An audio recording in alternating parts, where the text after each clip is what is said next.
Sua história é um exemplo pra mim.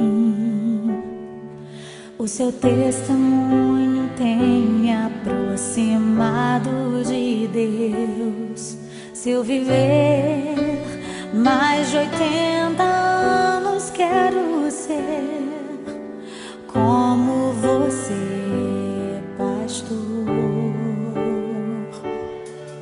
Sua casa testifica sobre quem você é.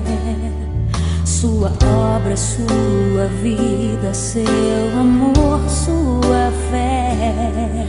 Os meus filhos vão saber que se eu hoje adoro a Deus, é por tudo que você me ensinou.